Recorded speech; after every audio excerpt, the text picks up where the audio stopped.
Chapter 8 Recipes. While you wait for your dough to be ready, have a look at the following recipes. I have tested them repeatedly and I love them all.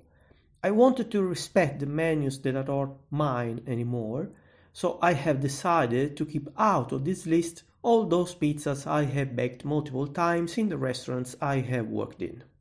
You will see some of the stuff I like to cook at home for myself, some custom interpretations of classic common recipes, as well as several creations which to my knowledge are absolutely personal.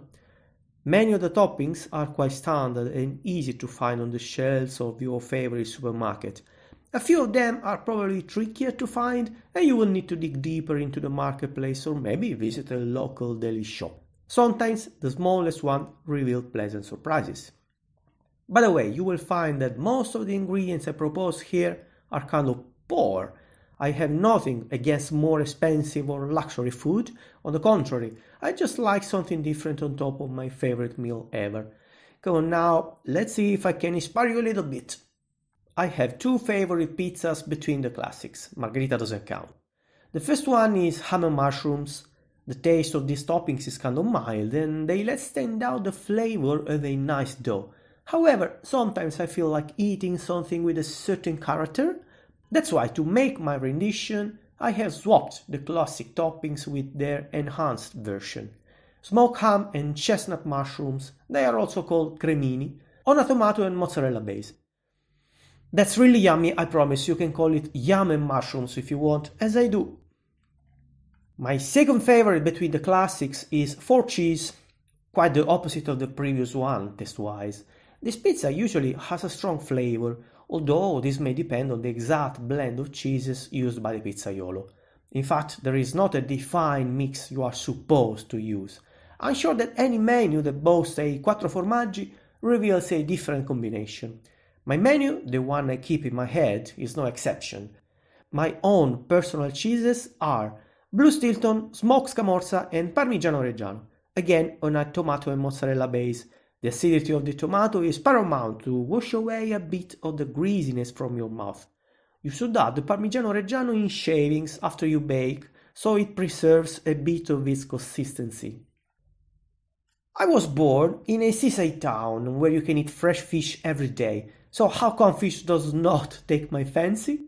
I don't know and I don't mind. The fact is, I only like a couple of things that cut through water. First, cruise ships. You can probably find a pizza on a cruise ship, but the opposite would be unlikely, so let's continue. And then there's salmon. Even though it has actually fins and scales, I don't think about it as a fish, rather as a slices of happiness.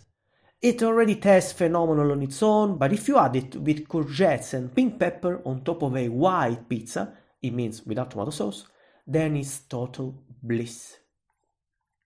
Living in the United Kingdom, I'm lucky enough to have a pie whenever I want. I love those pastry dough treasure chests, whether they are filled with savory ingredients or sweet, or maybe both. In fact, I had the chance to try one with sausage and cranberry sauce, and it was absolutely delicious. Since I can't make pastry dough, I thought I could have transferred that deliciousness on top of a dough I can actually prepare. Perhaps adding my personal touch.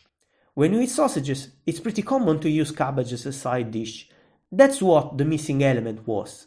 My newborn pizza had crumbled sausage, purple cabbage and cranberries. Since the latter gives the necessary acidic touch, you wouldn't need any tomato sauce here. Therefore, the base has to be white. As you have seen, I sometimes get inspiration from the food I eat. I basically try to pizzafy something I enjoy. Being a massive fan of Mexican cuisine, whenever I can I head to my favorite place to savor certain flavors and see certain colors. Trying to bring them in my field came quite natural at some point. So one day I woke up and decided to put red onions, red kidney beans, crumbled tortilla chips and guacamole on a tomato and mozzarella base. The result is nice and flavorful and the different textures blend together amazingly. Some heat would be a nice optional. Chipotle flakes work quite well, but being a chili head I'd rather use some habanero, way hotter. I like contrasts, not just when it comes to food, actually I'm full of contrasts myself. I think that having in your mouth opposite flavors and consistencies really enhances your eating experience. I don't usually enjoy any sweetness when I eat my pizza, but if I add a contrasting element, the perspective changes. To make this recipe, a little bit of extra preparation is needed, but it's worth it. You will sauté some butternut, diced in cubes, with salt, black pepper and a pinch of nutmeg.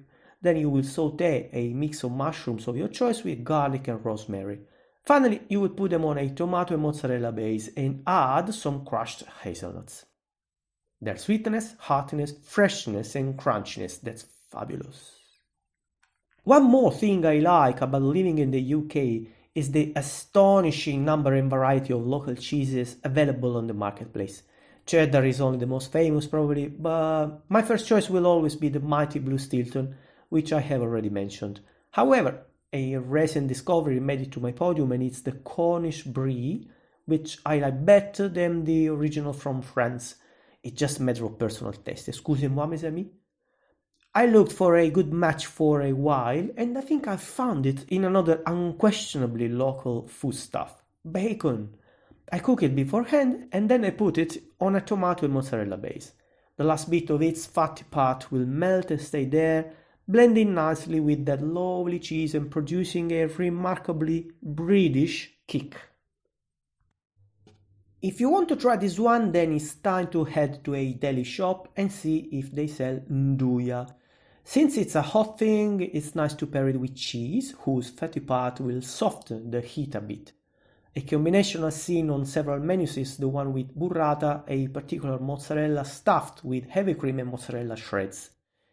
It's not too common to find burrata at the supermarket, but you're already going to the deli shops, so see if they have it there. By the way, I'm here to cover the worst case scenario, that's usually my case. I can't find burrata anywhere around me, so I came up with a substitute. My pizza is made with nduja and cottage cheese on a base of tomato and mozzarella, and it's delicious. Our roundup finishes with a pizza that is not a pizza. Calzone is well known right now, but let me give you a few details. It's a specialty food prepared with the same dough you would use to make a regular pizza. You need to stretch it as usual, but actually that's the one and only circumstance where I would allow the use of a rolling pin, at least until you're not experienced enough to get your base nice and even. There are both the baked version and the deep fried one, usually smaller in size. In this case, it's very common as a street food. The filling may vary from region to region and from city to city. However, the creativity of the pizzaiolo will be absolutely relevant. Hence, if you want to try yourself, feel free to use whichever ingredient you want. Ultimately, I want to pay tribute to the Neapolitan tradition and mention their version: ricotta, salami and mozzarella. Many times there's also cracked black pepper, and almost always you will find a layer of tomato sauce on top of the calzone itself that helps to prevent the surface from burning. The calzone I'm suggesting you here is stuffed with ham, ricotta, spinach, mozzarella and a few pieces of peeled tomatoes. I like to brush the top with a little bit of extra virgin olive oil, and finally I bake at 250 degrees Celsius, 482 Fahrenheit, for 9-10 minutes.